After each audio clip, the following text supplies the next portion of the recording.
Hello guys, welcome back to my channel.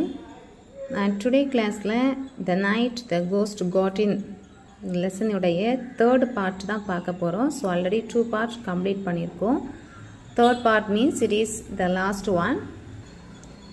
Previous class நீங்க miss பண்ணிருந்தீங்க அப்படினு சொன்னா description boxல link share பண்ணிருக்கேன். click பண்ணி watch பண்ணிக்கோங்க. Continuation பார்க்கலாம். When I got to the attic, things were pretty confused. Grandfather had evidently jumped to the conclusion that the police were deserted from Meadows' army trying to hide away in his attic. He bounded out of bed wearing a long flannel nightgown over long woolen pants, a nightcap and a leather jacket around his chest. The cops must have realized at once that the indignant white-haired old man belonged to the house, but they had no chance to say so. Backy hardly wrote grandfather. Back at the lines, ye goodam lily-livered hattle. With that, he fetched the officer who found out the cigar, a flat, handed smack alongside his head that sent him sprawling. The others beat a retreat, but not enough. Grandfather grabbed Siddhar's gun from its holster and let fly. The report seemed to crack the raptors. Smoke filled the attic. A hawk cursed and shook his hand to his soldier. Somehow, we all finally got downstairs again and locked the door against the old gentleman. He fired once or twice more in the darkness and then went back to bed. There was grandfather. I explained to Joe, out of breath. He thinks you are deserter. I will say he does, said Joe. So, last classல நம்ம பார்த்தோம் the hops எல்லாம் எங்க போனாங்க atticல வந்து ஏதோ sound கேக்கு அப்படிங்கறதுக்காக ரொம்ப வேகமா 4 or 5 cops வந்து மேலே போனாங்க இல்லையா ஸோ போன உடனே இவங்களுக்கு பயம் கொடுத்துருச்சு okay something is going to happen wrong so ஏதோ பெரிய தப்பு நடக்க போது கிராண்ட்ஃபாதர் எப்படி ரியாக்ட் பண்ண போகிறாங்க அப்படின்னு தெரியல அப்படின்னு சொல்லி இவங்க ஏற்கனவே டென்ஷன் ஆகுறாங்க so that same thing happen there okay so இந்த போலீஸ் எல்லாமே ரூமுக்குள்ளால் என்ட்ரு ஆன உடனேயே கிராண்ட்ஃபாதர் என்னதான் நினைக்கிறாங்க they are deserted from the army okay so ஆர்மிலேருந்து இவங்க எஸ்கேப் ஆகி வந்தவங்க ஒர்க்கு ஃபினிஷ் பண்ணாமல் வந்தவங்க அப்படின்னு சொல்லி ரொம்ப வேகமாக பெட்லேருந்து எழும்புறாங்க அவங்க எந்த மாதிரியான ட்ரெஸ் போட்டிருக்காங்க அதை வந்து மீட் பண்ணியிருக்காங்க இங்கே he bounded out of bed wearing a long flannel அதை என்ன சொல்ல வந்து ஜிப்பா மாதிரி இருக்கும் இல்லையா night gown over long woollen pants and a night cap and a leather jacket around his chest okay so அவங்களுடைய அந்த ட்ரெஸ் லாங் கவுனும் அதுக்கு மேலே வந்து ஒரு ஜாக்கெட்டும் போட்டு தலையில் கேப்பெல்லாம் வச்சுருக்காங்க so the cops must have realise at once so இவங்க இந்த வீட்டில் உள்ளவங்க தான் அப்படிங்கிறது அவங்க புரிஞ்சிருக்கணும் ஆனால் அதை அவங்க புரிஞ்சுக்கல ஸோ என்ன ஆயிடுச்சு பெரிய ஒரு ரகலையே அந்த ரூமுக்குள்ளால நடக்குது வேகமாக கிராண்ட்ஃபாதர் பெட்லேருந்து எழும்பி வந்து இந்த கோப்ஸில் இருக்கக்கூடிய கன்னை வாங்கி ஒருத்தங்களை பிடிச்சி அப்படியே தலையை சுற்றி பிடிச்சி தள்ளுறாங்க இன்னொருத்தவங்க மேலே வந்து ஷூட் பண்ணுறாங்க ஸோ அதனால என்ன ஆகுது அந்த ரூம் ஃபுல்லுமே அப்படி ஸ்மோக் வந்து ஃபில் ஆகுது ஸோ இதனால அந்த கோப் வந்து ரொம்ப கோவமாக சத்தம் போடுறாங்க somehow they finally got downstairs again and locked the door against the old gentleman சத்தம் போட்டுட்டே ரொம்ப கோவத்தோட ரூமை விட்டு வெளியே வராங்க மறுபடியும் கிராண்ட்ஃபாதர் ஷூட் பண்ணுறத 2 or 3 டைம்ஸ் வந்து கண்டினியூ பண்ணுறாங்க ஸோ உள்ளால ஒரு பெரிய ஒரு ரணகலம் ஒரு போர் நடந்த மாதிரியான ஒரு தோற்றத்தை வந்து உருவாக்குறாங்க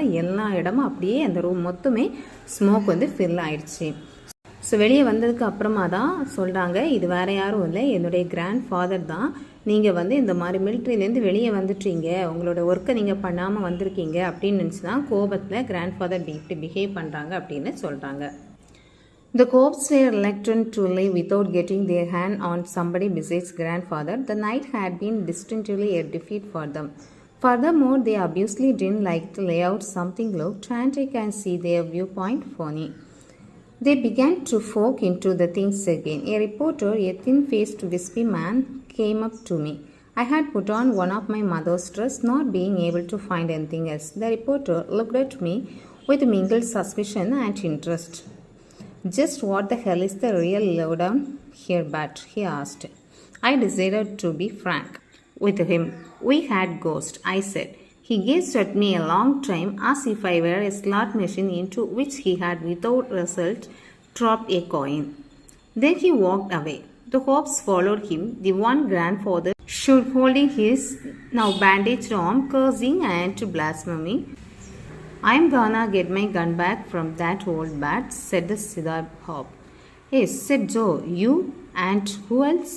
"I told them I would bring it to the station house the next day." So anyhow எல்லாருமே ரொம்ப ஒரு ஏமாற்றத்தோடு அங்கேருந்து கீழே இறங்கி வராங்க. இது பெரிய ஒரு கோபமும் ஏமாற்றமும் அவங்களுக்கு அந்த இரவு வந்து கழிஞ்சிருச்சு. ஃபைனலாக பார்க்கும்போது இது எதுவுமே உண்மை அப்படிங்கிற மாதிரி அவங்களுக்கு தெரியலை. இது இவங்க ஏதோ ட்ராமா பண்ணிகிட்ருக்காங்க, இவங்க வந்து பொய் பேசியிருக்காங்க அப்படிங்கிற மாதிரி போலீஸ் வந்து கெஸ் பண்ணுறாங்க. Next, they began to forget the things again. A reporter, a thin-faced Swiss woman, came up to me. So அதுக்கப்புறமா ஒரு ரிப்போர்ட்டர் என்ன பண்ணார், எனக்கு பக்கத்தில் ரொம்ப க்ளோஸாக வந்தாங்க. I had put on one of my mother's ட்ரெஸ்னால் என்னுடைய அம்மாவுடைய ட்ரெஸ்ஸை எடுத்து தான் நான் அணிஞ்சிருந்தேன். போலீஸ் வந்துட்டாங்க அப்படின்னு சொன்னோடனே ரொம்ப அவசரமாக அந்த இருட்டுக்குள்ளால் கிடைச்ச ட்ரெஸ்ஸை எடுத்து போட்டுக்கிட்டான். ஸோ அதுக்கப்புறமா தான் அவனுக்கு தெரிய வருது இது அவனுடைய ட்ரெஸ் இல்லை, அம்மாவுடைய ஸ்கர்ட் எடுத்து மாட்டியிருக்கான் அப்படிங்கிறது. ஸோ இதை பார்த்தனால ரிப்போர்ட்டருக்கு கொஞ்சம் ஒரு டவுட் வர மாதிரியே அவர் பக்கத்தில் போய் நிற்கிறாங்க. அப்படியே ஒரு டீப் லுக்கு கொடுத்த உடனேயே இவனுக்கு கொஞ்சம் பயம் கொடுக்குது. ஸோ இப்போ வந்து அந்த ரிப்போர்ட்டர் கேட்குறாங்க, ஓகே ஆக்சுவலி இங்கே என்னதான் நடக்குது, உங்கள் வீட்டில் என்ன ப்ராப்ளம் நடந்துட்டுருக்குள்ளதை உண்மையை சொல்லு அப்படின்னு கேட்கும்போது, ஓகே இதில் வந்து நம்ம பொய் சொன்னால் சரிப்படாது அப்படின்னு சொல்லிட்டு இப்போ உண்மை சொல்லலாம் அப்படின்னு டிசைட் பண்ணிக்கிட்டு என்ன சொல்கிறாங்க, உண்மையிலேயே எங்களுடைய வீட்டில் வந்து திருடன் கிடையாது, கோஸ்ட்டு தான் அப்படின்னு சொல்லிக்கிட்டு அக்செப்ட் பண்ணுறாங்க. ஹி கேஸ்ட் அட் மீ, அப்படியே ஒரு கொடூரமான ஒரு ரியாக்ஷனோட என்னை அப்படியே முறைச்சி பார்த்தாங்க. As if I were a slot machine into which he had without result dropped a coin. So slot மெஷினில் வந்து காயினை போட்டுக்கிட்டு அதுக்கு பதில் கிடைக்காம இருந்தால் எப்படி ஒரு எரிச்சல் வருமோ அந்த மாதிரியான ஒரு தோரணையோட எங்கிட்ட கோவமாக பார்த்தாங்க. ஸோ அப்படியே ஒவ்வொருத்தங்களும் ரொம்ப கோவமாக ரொம்ப ஒரு பெரிய ஒரு ஏமாற்றத்தோடு அப்படியே அங்கேருந்து கிளம்புறாங்க, திட்டிக்கிட்டே கிளம்புறாங்க. ஸோ என்னுடைய கன்னை எப்படி இந்த பேர்டுக்கிட்டே நான் வாங்க போகிறேன், பேர்டு அப்படின்னு யாரை சொல்கிறாங்கன்னா அந்த ஓல்டு மேன் தான் சொல்கிறாங்க. எப்படி வாங்க போகிறேன் அப்படின்னு கேட்ட உடனே ஜோ கேட்குறாங்க, நீங்களே வந்து வாங்க போகிறீங்களா, இவங்கக்கிட்ட எப்படி வந்து வாங்க முடியும் அப்படின்னு சொன்னோன்னே என்ன சொல்கிறாங்க, இல்லை நான் நாளைக்கு நம்மளுடைய ஸ்டேஷன் ஹவுஸுக்கு நான் வந்து கன்னை வாங்கிட்டு வரேன், இப்போ போகலாம் அப்படின்னு சொல்லி ஏமாற்றத்தோடு அந்த இடத்த விட்டு கிளம்புறாங்க. What was the matter with that one policeman? Mother asked after they had gone. Grandfather shook him. I said, what for? She demanded. I told her he was a deserter. Of all things, said mother. He was such a nice looking man. So அப்படியே எல்லாருமே போகும்போது ஒரு ஹாப்ஸோடைய கையில் shoot பண்ணியிருக்க அடையாளம் இருக்குது. இதை பார்த்த உடனே எல்லோரும் போனதுக்கப்புறமா அம்மா வந்து கேட்குறாங்க, ஸோ அவங்களுடைய கையில் என்ன ஆச்சு என்ன அப்படின்னு சொல்லி கேட்ட உடனே என்ன சொல்கிறாங்க, அது வேறு ஒன்றும் இல்லை, நம்மளுடைய கிராண்ட் ஃபாதர் தான் ஷூட் பண்ணிட்டாங்க அப்படின்னு சொன்னோடனே அதுக்கு என்ன ரிப்ளை பண்ணுறாங்க, ஓ அப்படியா எதுக்கு அப்படின்னு கேட்டுட்டு, anyhow he is good and he is nice looking man, அவர் வந்து பார்க்குறதுக்கு ரொம்ப ஜென்டில் மேன் மாதிரி ரொம்ப நல்லா இருக்கார் அப்படின்னு சொல்லி ரொம்ப காமெடியாக ஒரு ரெஸ்பான்ஸ் பண்ணுறாங்க. Grandfather was fresh as a daisy and full of jokes at breakfast next morning. We thought at first he had forgotten all about what had happened, but he hadn't. Over his third cup of coffee, he glared at Herman and me. What was the idea of all the hopes trotting around the house last night? He demanded. None of you bothered to leave a bottle of water beside my bed. Do you ever realize what it costs for a thirsty man to look for water in the dining room last night? He complained he had us there. So இங்கே நடந்த விஷயங்கள் எதுவுமே தன்னுடைய கிராண்ட்ஃபாதருக்கு ஞாபகம் இருக்காது அப்படின்னு சொல்லி அஸ்யூஸ்வலாக நாங்கள் பிரேக்ஃபாஸ்ட் எடுத்துகிட்ருக்கோம். ரொம்ப ஹாப்பி ஃபேஸோட கிராண்ட்ஃபாதரும் வந்து எங்கள் கூட ஜாயின் பண்ணிக்கிறாங்க.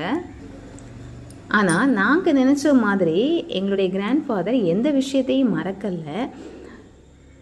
3 கப் காஃபி குடிக்கும்போது அந்த 3ஆவது கப் காஃபி குடிக்கும்போது கேட்குறாங்க, நேற்றைக்கு நைட்டு அந்த காப்ஸுக்கு வந்து என்ன நடந்துச்சு, என்ன தான் ப்ராப்ளம் அப்படின்னு சொல்லி கேட்குறாங்க. அது மட்டும் இல்லை, ஒரு பெட்டில் நைட்டு தூங்கும்போது தண்ணி கூட உங்களுக்கு வைக்க தெரியாதா? நைட்டில் தண்ணி இல்லை அப்படின்னு சொன்னால் ஒருத்தன் டைனிங் ரூமுக்கு வந்து அதை தேடி எவ்வளோ கஷ்டப்படுவான் தாகத்தால் அப்படிங்கிறத அனலைஸ் பண்ண இங்கே யாருமே கிடையாதா அப்படின்னு சொல்லி ரொம்ப கேஷுவலாக கம்ப்ளைண்ட் பண்ணிகிட்டு இருக்காங்க. ஸோ அப்போ தான் எல்லாருக்குமே இந்த நைட்டில் நடந்த இந்த கலவரத்துக்கெல்லாம் காரணம் யார் அப்படிங்கிறது தெரிய வருது. தன்னுடைய கிராண்ட் ஃபாதர் தான் தண்ணி வேணும் அப்படிங்கிறதுக்காக டைனிங் ஹாலில் வந்து தண்ணியை தேடியிருக்காங்க. ஸோ இதுதான் யாரோ ஒருத்தங்க நடக்கிற மாதிரி நமக்கு இருந்துருச்சு. இதை நம்ம தப்பாக கெஸ் பண்ணனால தான் இவ்வளவு பெரிய ஒரு ப்ராப்ளம் இந்த மிட் நைட்டில் நமக்கு நடந்திருக்கு அப்படின்னு சொல்லி ரொம்ப ஹாப்பியாகவே, அது ஹாப்பி மட்டும் இல்லை, அது ஃபன்னாகவும் இருக்குது, ரொம்ப ஹாப்பியாகவும் இருக்குது. ஆக்சுவலி இந்த ஸ்டோரியில் வந்து எதுவுமே சீரியஸான விஷயம் அப்படின்னு சொல்லி கிடையாது.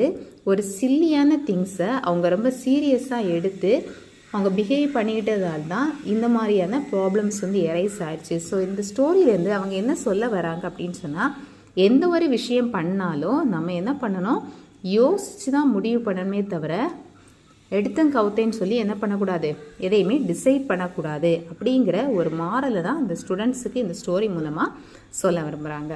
ஓகே.